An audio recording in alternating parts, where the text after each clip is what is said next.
All right. So what's up, everybody? Your boy John Deere Man 22 here. Welcome back to another video here on the channel. So today is January 29th, 2026. Been on YouTube for 9 years now. And let's get jumping right with it. So, FS News from Caserius Modding. Now, obviously, before I go into this, let's see here. This is related to the Enhydrus announcement for all platforms that custom modding had spoken about. And so, you guys are probably thinking, really?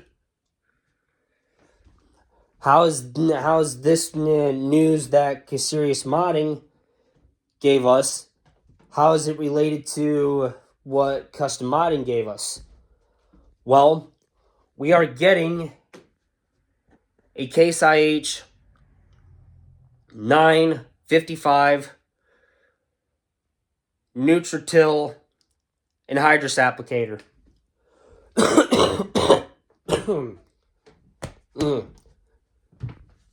Sheesh. I know. Cough is bad. So, anyway, so with this Case IH 955 Nutritil Enhydrus applicator,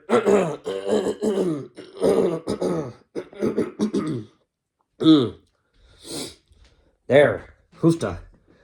Anyway, so with the Case IH 955 Nutritil Enhydrus applicator, we are going to be seeing 3 different versions of it. Obviously, in one pack or in one mod. There is going to be a 12 row and a 16 row, which are both going to be on the same, which are both going to have the same design. One being just a little bit bigger than the other in working with, that is. And then there's also going to be a 24 row, which will have a different design. And so,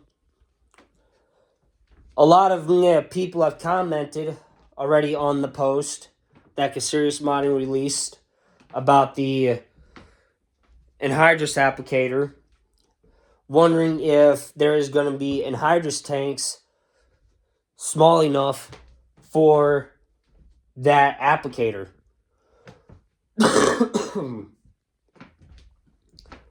And I like to think that we're going to be seeing the small singles, the doubles, and the big singles.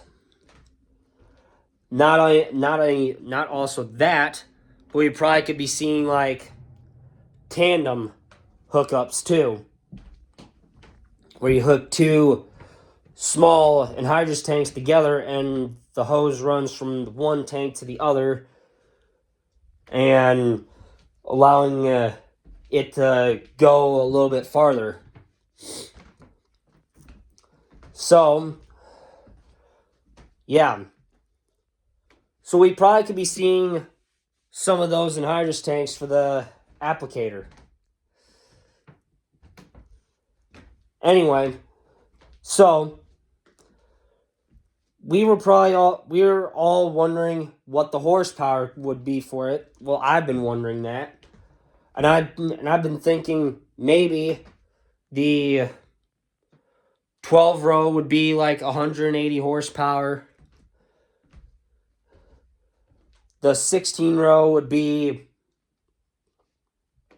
exactly smack on the nail head, 200 horsepower. And then for the 24 row applicator, we would be seeing maybe 300, 240 to 300 horsepower, roughly around in that range. And yeah, so we could be seeing a lot of that. But who knows? And we're going to have a really decent weighted tractor to pull the anhydrous toolbar plus the full anhydrous tank up and down the hills. But I mean, it won't be bad if it's like on some flat ground. I kind of like some flat ground and some hills in it. But, you know, that's how that is. You know, can't do nothing about it. So anyway, so not only that, but we got a lot to do. And so anyway, yeah. So yeah, we're going to be seeing some of that good stuff. Some of you guys are probably going to wonder if the anhydrous stuff will end up in one of my seasons. In one of the FS25, in one of the FS seasons. Well, if I'm lucky and it comes out in time for season 14, which I doubt it, it's going to make it out in time. There's a 50-50 chance that it will get made in time. But with Caserius Modding, you just got to wait patiently because he takes his time, because that's how all of his mods come out very, very good. And yeah, so anyway, if not season 14, then we'll probably and maybe definitely see it in season 15, which I don't have a season 15 map picked out yet. Been thinking and looking, and I don't know. We'll see what happens with that. So anyway, so with that being said, let's talk about FS25 Season 13. So, Season 13, obviously, I did 7 new episodes yesterday. I finished planting with the help of a new tractor, the 4755, which is a 2-wheel drive with no duals, and a second Kverland planter. Now, obviously those Kverland planters, they can. It's like having a 3-point high-speed planter going at a whopping top speed of frickin' 11 miles an hour, and having 2 of those to get planting done because of how much ground I got. And you kind of need those kinds of tractors to actually, and you kind of need 2 to actually make progress. So, yeah. So we finished up planting, which we only had corn left. No, we had beans left to plant. Finished planting beans, got the tractors washed up, put away, got the 4840 and got everything back out for harvest. Got had the combine going on beans, and ran the swather up to field 34, swathed oats, which were some of the best oats I ever combined. But sadly, the Claas 108 Dominator Combine did not perform well. Sure, it performed good when it was on flat ground, but when it came for the hills, it just bogged down, and I don't like that. It just was not my cup of tea, you guys. I wasn't happy about it. So I was like, you know what? The heck with it. So after I finished combining Field 34 with the Claas, I drove the combine down to the shop, sold the combine, left the pickup header there, made enough money off the oats off of one wagon full of oats. And I mean decently high, and I mean high yielding oats. I'm not joking. It must have been something and I was scratching my head on figuring out why it was 100% fertilized. And I've been scratching my head on it, thinking about it. And I was thinking, maybe it was whatever was on it first, gave it the 50% fertilized, and the other 50% came from the seed drill when I seeded oats in. So that's where the high yielding oats came from. Anyway, sold the load of oats, bought a Massey 8570 Western Combine, which is the in-game combine, the smallest combine you can get in Farming Simulator 25, that is. And it has a grain bin capacity of 8,000. So that's a little bit more than what the Claas could hold. So, yeah, and then I hooked that up to the pickup header, swapped the pickup header over to the Massey,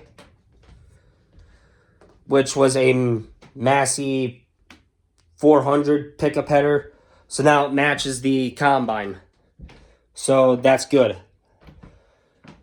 But for now, it has to stay out because I got the rippers out, or the disc chisels out. Well, the disc chisel and the chisel plow out of the barn. So, and that's where the Massey is going to go, is in the barn with the pickup header. And anyway, so, yeah. So we'll be seeing so hopefully, if the Massey performs well, then it'll come to season 14 alongside the 1688, which the 1688 is going to stick on season 14 as well. Anyway, so let's see, what else do we got? Huh.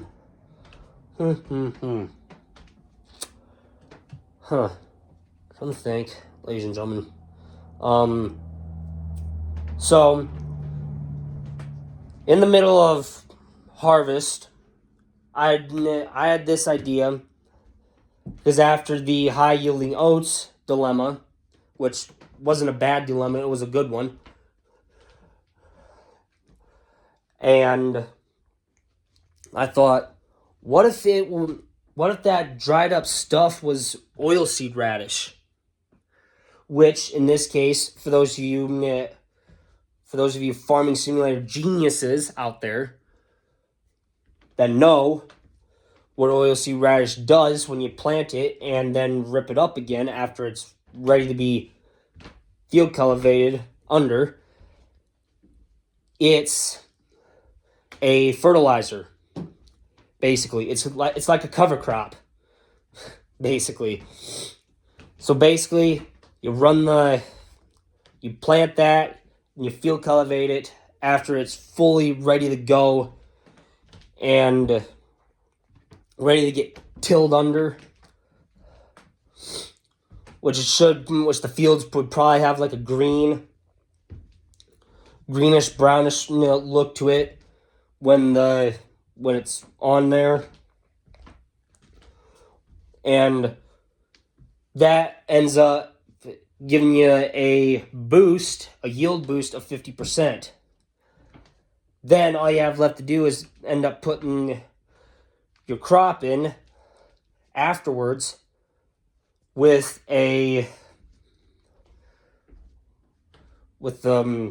planter after you get done field cultivating it, of course, and rolling the field, which ends up giving you another boost, another yield boost.